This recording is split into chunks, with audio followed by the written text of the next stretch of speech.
Hello out there, everybody. It's Chris. It's the Mad Respect. Good afternoon, evening, whatever time of day it is. It might be when you put on this video to check it out, but this is my weekly unboxing video for new comics. This is my teeny weeny discount comic book service pre-order for the first week of January, as long as a FOC pre-order from Economics and Comics. It's not going to take very long to open, so I got an extra length, I guess, my favorite of the last box is comics that I read. So we'll start with uh,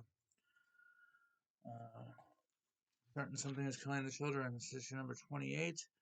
Uh, it's a pretty good issue.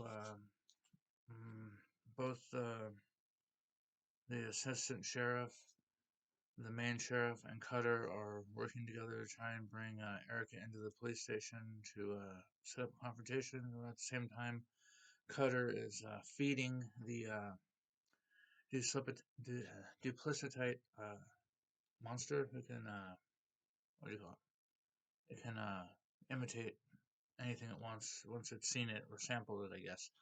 Uh, so she's feeding that a child towards the end of this issue, and then her Cutter's totem says now the monster will, in times of great stress, will transform into to its greatest fear. And then on the final splash panel, it's Erica Slaughter. It has transformed itself into Erica Slaughter, so it is deathly afraid of Erica Slaughter. So I thought that was a cool ending to the. It's like the middle of the arc, so it's a cool cliffhanger to the middle of the arc. And this is Book of Slaughter, issue number 1. This is the. I guess this is the Boom Guaranteed edition. I guess you would call it a design cover, and it's by Dylan Todd, who does design work for Something is Killing Children. But this introduces a new character who is a White Mask who visited Archer's Peak after Aaron was murdered and helped clean up and shush up the town. And in this issue, she is grown tired of her pack of White Masks that she's with, and she requests a transfer to Black Mask. And then in the middle, there's a 30-page uh, Order of St. George handbook in full. You see her pick it up in the in-story comic part of it, and then you read along with her the entire handbook, 30 pages, and then there's another like 15, 20 pages to her story that continues after that. And cool stuff in this issue is you find out that in the time since Erica has left Archer's Peak, she has tracked down and terminated 47 monsters in a less than 3 month span, which is absolutely unheard of. So she is a complete monster badass, even though she no longer has the what do you call it, the support of the Order anymore. Although she was getting help from the retired guy who was murdered by Cutter at the end of the previous arc. But so she is still very good at her job. You find out in this issue, it's pretty good. And at the end, the White Mask does don Aaron's bloody mask that she picked up from his corpse, and is says to be continued. So I'm hoping. So this story takes place currently during the Cutter arc, as they mentioned Cutter, and I hope this leads directly into the House of Slaughter arc 3 that's coming out this month. That has to do with Aaron's ex-boyfriend, who was originally part of the House of Boucher, I think. I think his name was Jace, so I hope she crosses paths with Jace there, and then gets extra training to become. She needs some training to become a Black Mask. So that's interesting. Here is World's Finest, Batman Superman number 10. This is by Mark Waid, Dan Mora, and Tamara Bonvillain. This is the penultimate issue of the arc, and as I suspected at the end of this issue, Batman and Superman finally find the Joker and Key, and as they're rescuing Boy Thunder, he's screaming, "If you ever touch me again, I'll kill you!" and has a flash forward to Magog murdering Joker from issue 1 of Kingdom Come. So it looks as if Boy Thunder is the teenage version of Magog from Kingdom Come, which I think is pretty cool because Mark Waid created both. And then we have Timeless 2022 special with the Todd Knock Miss Minutes variant. Uh, this is a cool issue. It has, I guess, there's one moment in history that Kang cannot access because he is a villain, and only those of a heroic nature can ever experience the missing moment.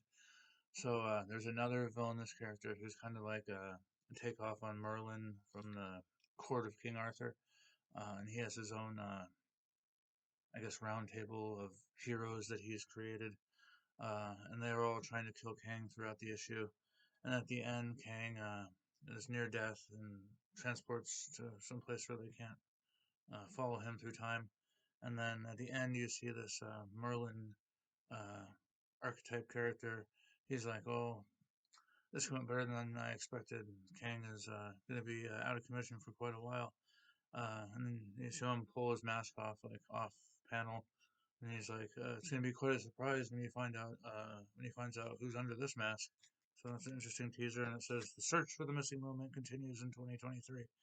So, but compared to the 2021 special, which did have a lot of clip art and like full page spreads of like things that were going to happen coming up in 2021, like Ninja Punisher and uh, Inferno and stuff. This one was actually its own full, self-contained, like 40-page story with maybe like a 3 or 4 panels of stuff that happened in 2021, but nothing really spelling out what's coming in 2023. So it doesn't show you any pictures of the fall of X or the summer of symbiotes in here, which I kind of would like to have some kind of a hint, but that's still cool. And this is one of my favorite books ongoing right now is Quick Stops by Kevin Smith. This one has art by Tango.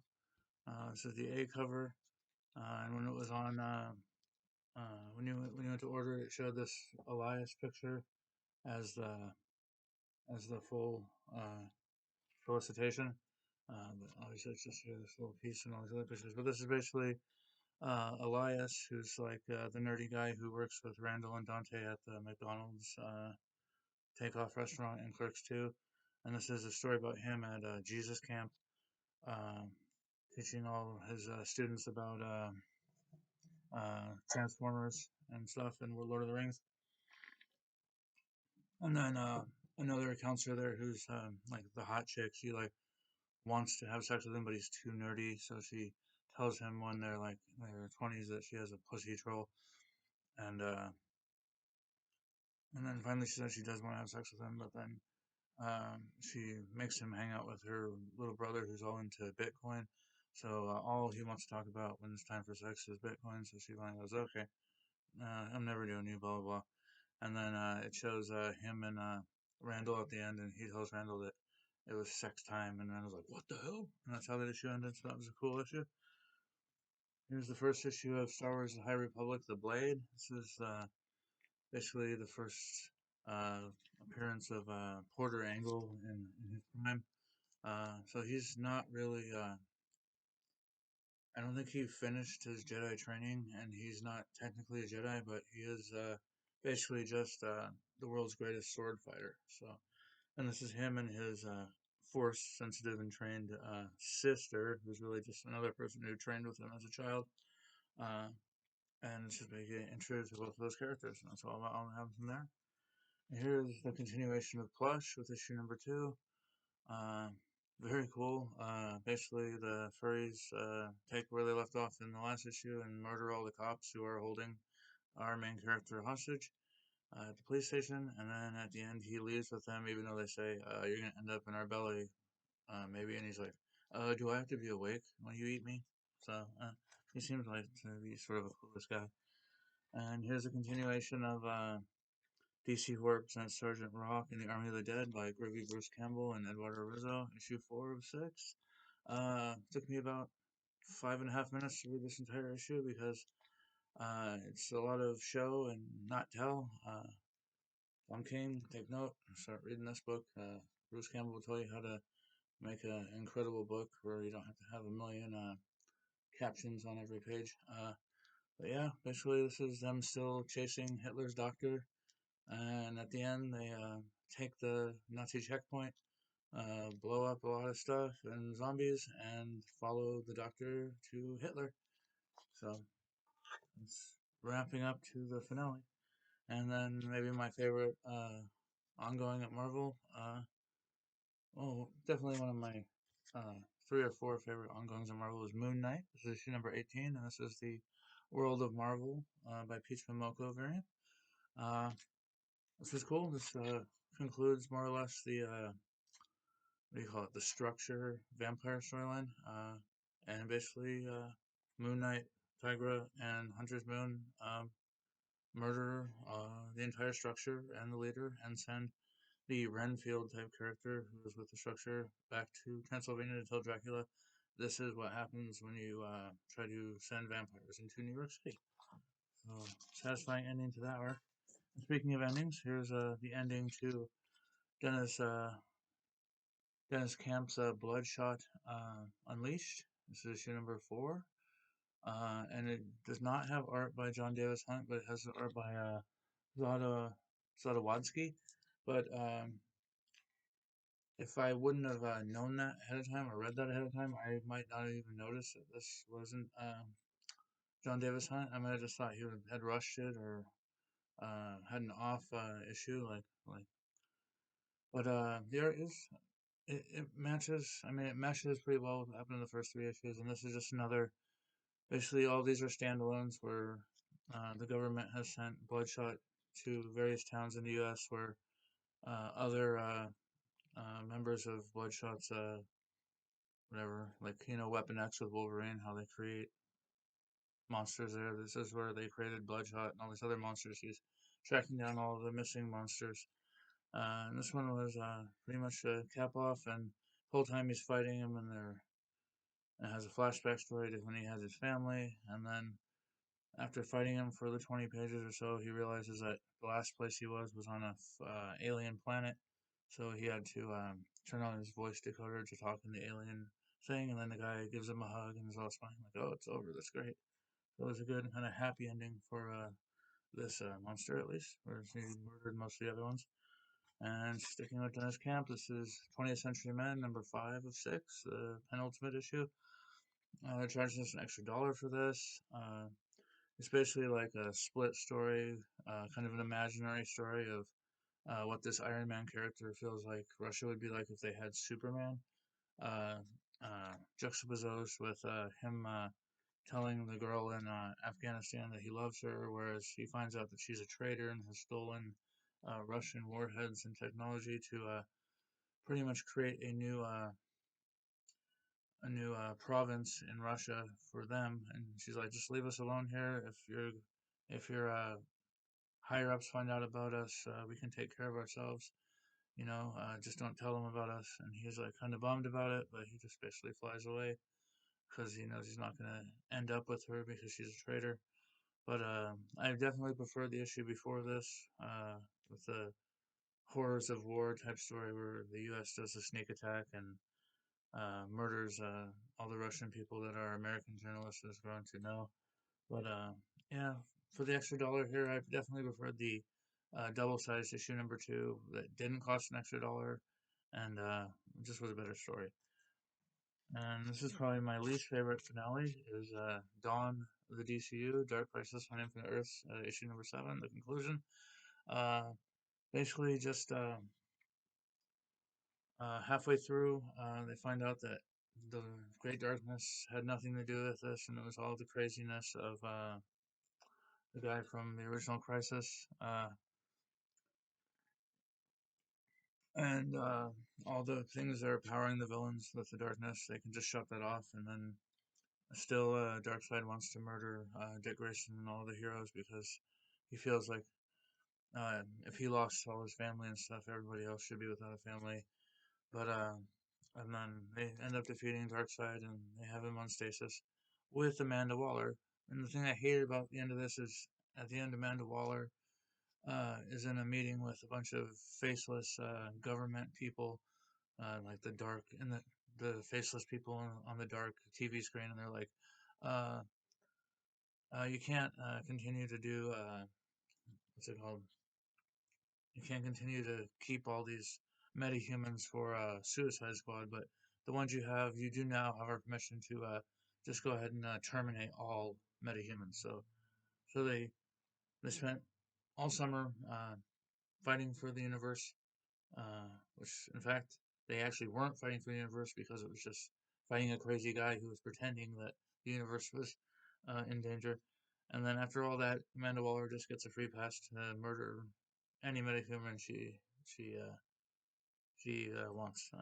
That's a poor ending for me. Give me a sec here. And then we have Sacrament. This is issue number 5. This concludes the AWA series. I really enjoyed how this was ramping up.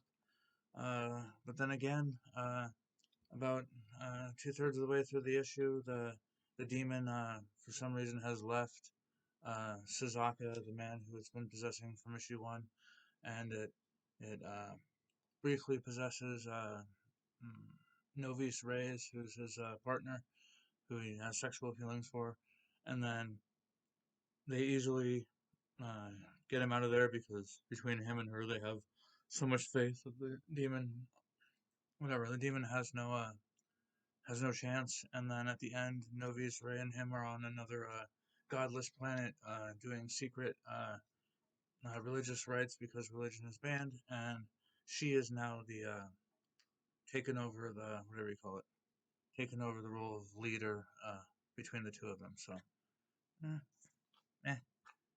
Here's the better of the two here. This is DC versus Vampires All Out War, issue number 6, the final issue of this tie-in miniseries. This is pretty kick-ass. Basically, this puts all the pieces in place for the next book I'll talk about. But basically, they rescue Captain Cold, and Mary Marvel has to transform into her vampiric Lady Shazam format to fight Superman here. And they fight to the death. I won't tell you who dies, but it is interesting that it looks like Connor Kent, like he is in Suicide Squad, with like the red S tattoo on his chest.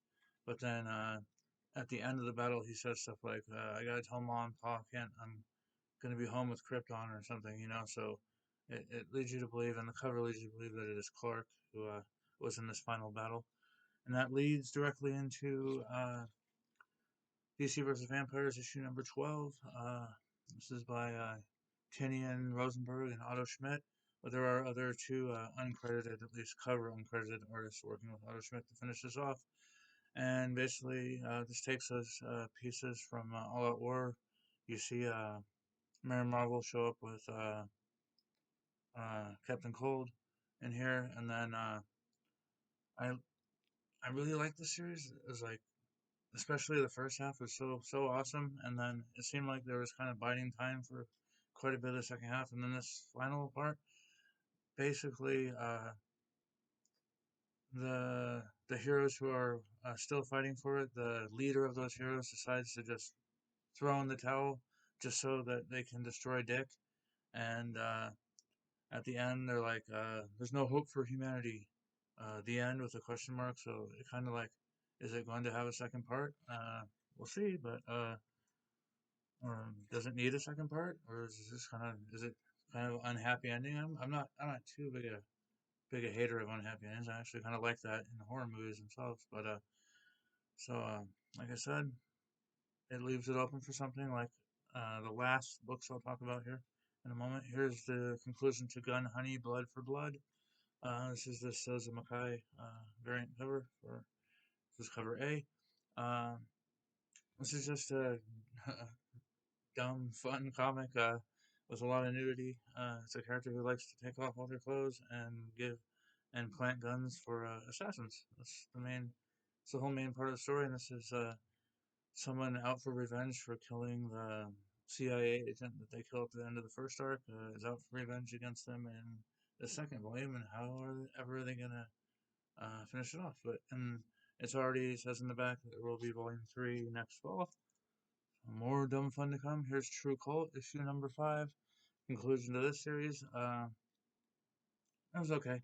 The whole series was okay. I mean, if you've ever had a job in fast food, you'll probably have a greater affinity for this comic than anybody else. Like I worked in food for 20 plus years, so uh, there are things for me to enjoy in here that a lot of people may not understand. So there we go. Here is Vanish number 4 by Tony Cates and Ryan Stegman. This is the end of the first arc, and it plainly says there has a whopper of a cliffhanger at the end, uh, and it plainly states that it's coming back in March, and the March solicitations are out, and I have put my number 5 on pre-order already. So this is one of my favorite miniseries of last year. This is definitely very cool. I enjoyed. It definitely picked up steam in the second half of the first arc, so it was very cool. And then we have The Nice House on the Lake. In my last box of December, I got issue 12. So I think I had read 7, 8, and maybe 9. I definitely read 7 and 8 because I reread 7 through 12 during my work week last week. And I finished it out. It's definitely has a brisker pace than maybe the first arc did, especially when you get around to the middle and ending of issue number 9 here, unless this is, of course I have the books out of order, so, it's 11, where's 9? I had them out of order. 8?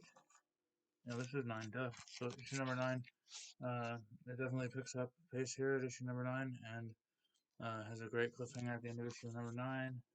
Or maybe it's the end of issue number. It's probably the end of issue number 10. This sets up what happens in issue number 10 though really well. And then 10 and 11 are pretty good setting up here to the final issue. But guess what? It is not the final issue. It is. Let me read what it says.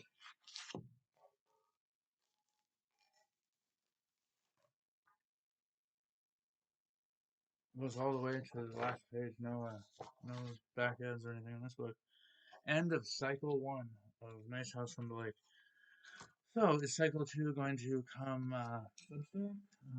Is he going to sign up for another 2 years with Black Label? I guess we'll find out. But what I will say is I will definitely be getting Nice House on the Lake Absolute Slipcover Edition when that is put out. But this is a really awesome series. The first and last issue bookend each other as they're mostly a bunch of emails and texts and emails and text pages, and was the first, and then towards the end of the final issue. So it all wraps itself up really good. And then my favorite series that I read in that new box was She Bites number 3. This ends the, I guess we call it the first arc. It does kind of allude to the fact that there will be more, and it solicits a trade paperback for volume 1. Uh, but yeah, pretty cool. They have to hide the body of her nemesis, who the little vampire killed in issue 2. But then you find out she didn't really kill her. She's just unconscious, and they leave her unconscious on a park bench, and she wakes up at the end and sees the vampire bites on her neck and goes, "I'm gonna kill that bitch." So kind of leaves it open for a second arc. So let's get in here. I'm gonna go ahead and crack open the FOC from Economics and Comics first.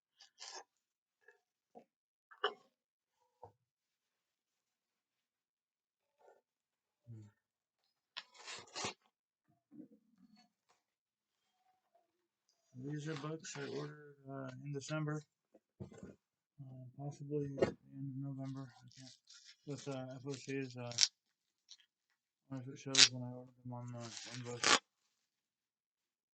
I ordered these on December 4th. So here is Creepshow issue number 2 in the second printing. See what it says who the cover's not on the back. Well, that's not going to help. Let's take it out. Alright. It says second printing on the back, so I'm going to have to jump in.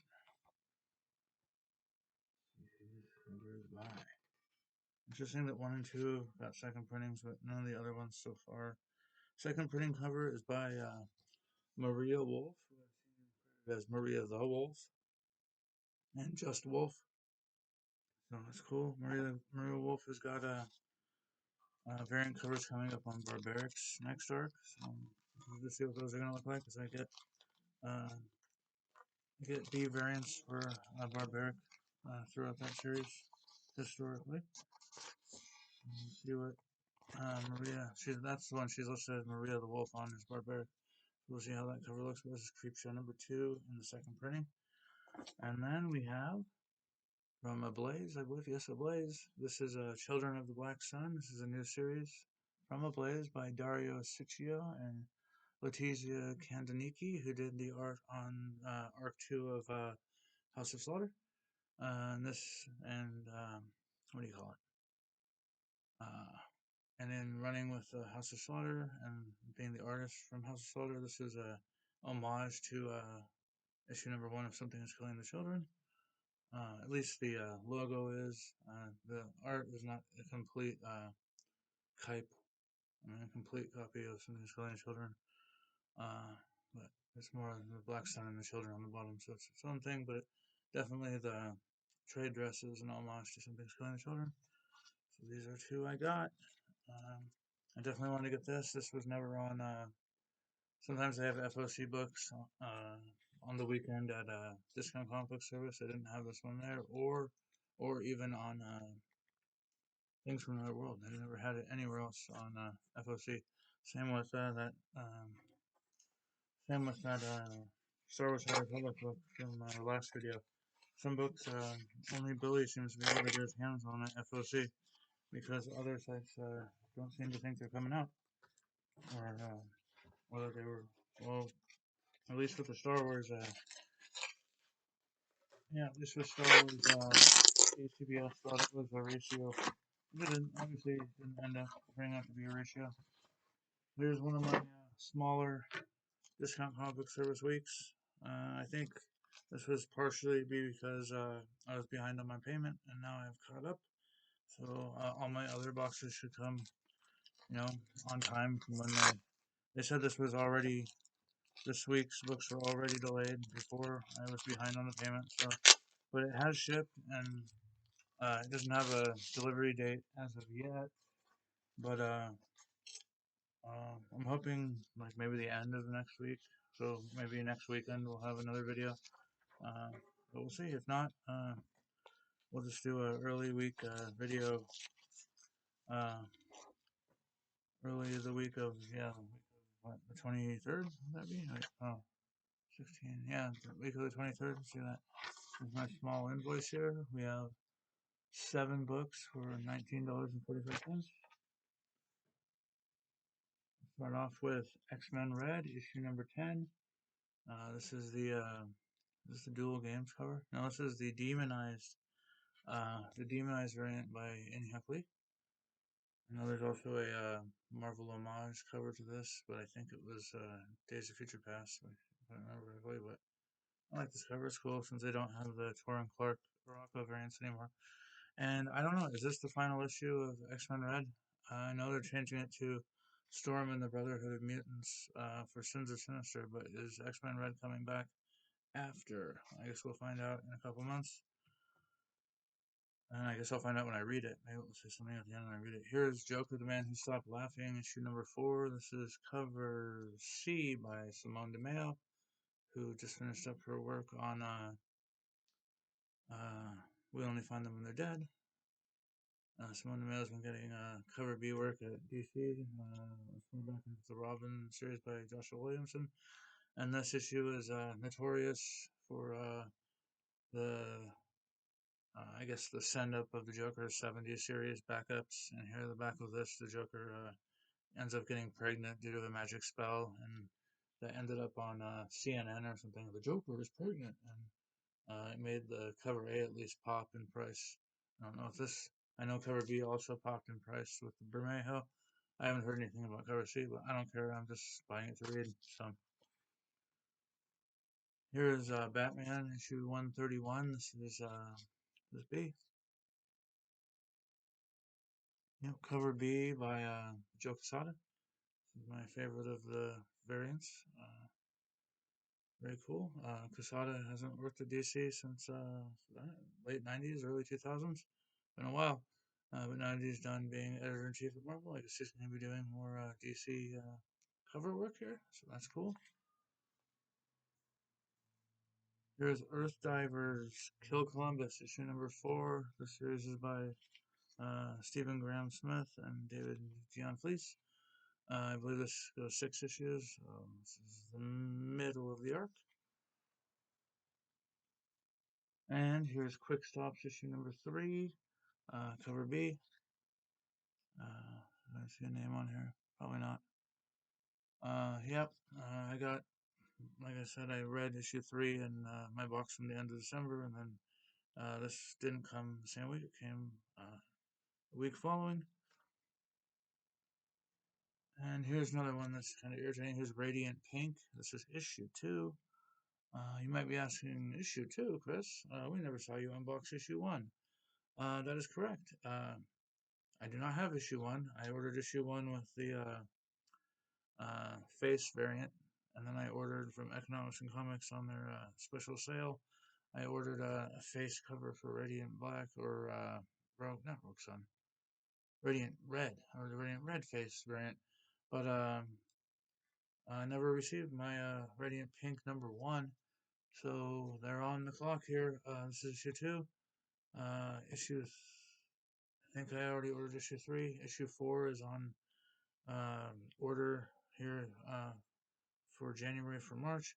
I have not added it to pre-order yet because if by the time I can't order those at the start of if I can't order new books by the start of February and I still don't have issue 1, I'm just gonna basically not do Radiant Pink, or at least not fully, which is kind of a bummer because I collected all of the massive verse books.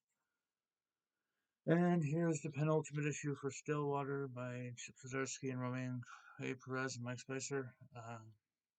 It's the A cover. I think there are only A covers for. That's cool. I like how Stillwater has the front and then the back, kind of like a upside down inverse of it. So yeah, I think there is only A covers for Stillwater. I I did read I did read arc number 2 of Stillwater.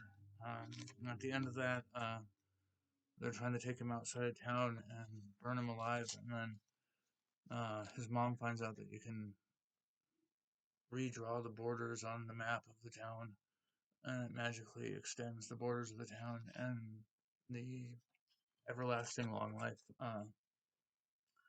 So and so he ended up surviving that, and they murdered most of those Marine guys, and then the young kids who are actually adults in young kids' bodies are still the ruling force in Stillwater, and they are expanding the borders into the next town over. I think that's what's happening in the third and final arc here.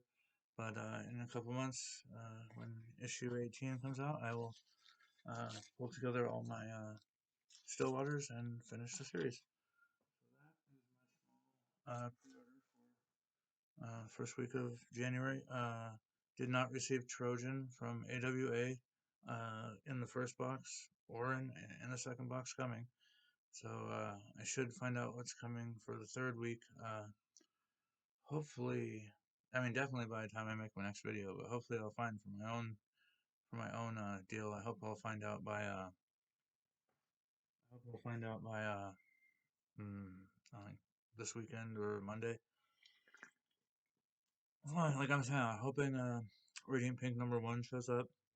Definitely hoping Trojan shows up. Although I heard the art in Trojan, as soon as people see it, the artist is gonna pop and become like extra famous because it's such good art. I saw the preview art and the end of Sacrament, and it kind of looks like Mike Diodato. It's not like I thought it was gonna be maybe painted ish, and like I mean the last artist I remember opening up a comic and saying, "Hey, this artist popping" is Alex Ross, of course, way back in Marvels. And then of course like Greg Capullo and the Greg Capullo clone for Marvel, and uh, Dan Mora. I mean Dan Mora is someone. He's the most recent artist where I've opened new comics and went, wow. Like Dan Mora, I decided to collect the Future State Batman based on his art, and I hadn't even read Once in Future. And I saw examples of his art. And yeah, this is awesome. I'm definitely gonna get into Dan Mora, and so it's good that he's doing World's Finest. But it looks like he's jumping World's Finest to jump to Shazam in June. So I hope they either cancel World's Finest or hey, it's time to like do a whole bunch of issues ahead of time, or like an arc ahead of time for World's Finest while he's doing Shazam, and or Shazam be a miniseries so that I can have my cake and eat it too. But I want my Dan Mora, Batman and Superman. Damn it. Anyway, that's enough for this week. Thanks for my extra long review portion at the start. Uh, and let me know if you ordered any of this stuff for the first week or not. And we'll see you in the next one. And everybody take care out there.